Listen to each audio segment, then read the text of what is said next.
என் லைஃப்பில் இந்த மாதிரி ஒரு பெயின்ஃபுல்லான ஒரு சுச்சுவேஷனை நான் ஃபேஸ் பண்ணதே கிடையாது.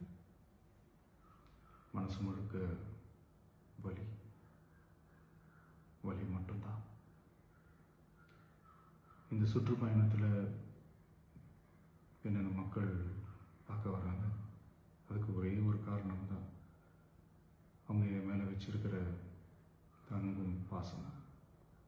அந்த அன்புக்கும் பாசத்துக்கும் நான் எப்பவும் கடமைப்பட்டிருக்கிறேன். அதனால தான் இந்த சுற்றுப்பயணத்தில் மற்ற எல்லா விஷயங்களையும் தாண்டி மக்களுடைய சேஃப்டி, அதில் எந்த காம்ப்ரமைஸும் பண்ணிடக்கூடாதுன்றதுக்காக தான் அது என் மனசில் ரொம்ப ஆழமாக இருக்கும் அந்த எண்ணம். அதனால தான் இந்த அரசியல் காரணங்கள் எல்லாத்தையும் தவிர்த்துட்டு ஒதுக்கி வச்சுட்டு மக்களுடைய சேஃப்டி மட்டும் மைண்டில் வச்சுக்கிட்டு அதுக்கான இடங்களை சூஸ் பண்ணுறது, அதுக்கான இடங்களை பார்த்து பெர்மிஷன் கேட்குறது, போலீஸ் டிபார்ட்மெண்ட்டில் அதை ரிக்வெஸ்ட் பண்ணி கேட்போம். ஆனால் நடக்கக்கூடாதது நடந்துருச்சு. ஆனால் மனுஷன் தானே, அந்த நேரத்தில் அத்தனை பேர் பாதிக்கப்பட்டு இருக்கும்போது எப்படி அந்த ஊரை விட்டுட்டு என்னால் கிளம்பி வர முடியும்? நான் திரும்ப அங்கே போகணும்னு இருந்துச்சுன்னா அதை ஒரு காரணம் காட்டி அங்கே வேறு சில பதட்டமான சுச்சுவேஷன்ஸ், வேறு சில அசம்பாவிதங்கள் அந்த மாதிரி எதுவும் நடந்துடக்கூடாதுன்றதுக்காக தான் நான் அவாய்ட் பண்ணேன். இந்த நேரத்தில் சொந்தங்களை இழந்து தவிக்கிற அத்தனை குடும்பங்களுக்கும் என்னுடைய ஆழ்ந்த இரங்கலை தெரிவிச்சுக்கிறேன். எனக்கு தெரியும், என்ன சொன்னாலும் இது ஈடையாகாதுன்னு எனக்கு தெரியும்.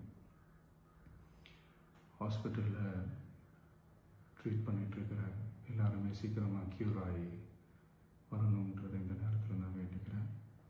கூடிய சீக்கிரமே உங்கள் எல்லாரையும் நான் சந்திக்கிறேன். இந்த நேரத்தில் எங்களுடைய வலிகளை, எங்களுடைய நிலைமையை புரிஞ்சுக்கிட்டு எங்களுக்காக பேசின அரசியல் கட்சிகளை சார்ந்த நண்பர்கள், தலைவர்கள் அனைவருக்கும் என்னுடைய நன்றியை தெரிவிச்சுக்கிறேன். கிட்டத்தட்ட ஒரு 5 மாவட்டத்துக்கு பிரச்சாரத்துக்கு போனோம். இந்த மாதிரி எதுவுமே நடக்கல. ஆனால் கரூரில் மட்டும் ஏன் எப்படி நடக்குது, எப்படி நடக்குது? மக்களுக்கு எல்லா உண்மையும் தெரியும். மக்கள் எல்லாத்தையும் பார்த்துக்கிட்டு இருக்கிறாங்க. கரூரை சேர்ந்த அந்த மக்கள் அந்த உண்மையெல்லாம் வெளியில் சொல்லும்போது எனக்கு கடவுளே நேரில் வந்து இறங்கி அந்த உண்மைகள்லாம் சொல்கிற மாதிரி எனக்கு தோணுச்சு. சீக்கிரமே எல்லா உண்மைகளும் வெளியில் வரும்.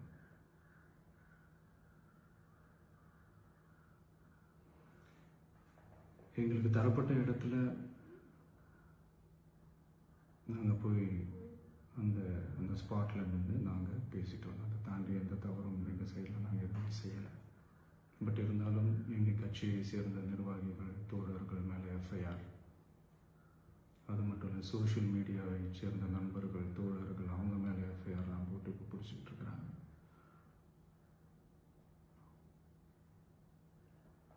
சிஎம் சார், உங்களுக்கு ஏதாவது இந்த பழி வாங்கணும் அப்படின்ற எண்ணம் ஏதாவது இருந்துச்சுன்னா என்ன வேணாலும் பண்ணுங்க. அவங்க மேலே கை வைக்காதீங்க. நான் ஒன்று வீட்டில் இருப்பேன், இல்லை நான் ஆஃபீஸில் இருப்பேன். என்ன வேணாலும் செய்யுங்க. நண்பர்களே, தோழர்களே, நம்மளோட அரசியல் பயணம் இன்னும் ஸ்ட்ராங்காக, இன்னும் தைரியத்தோட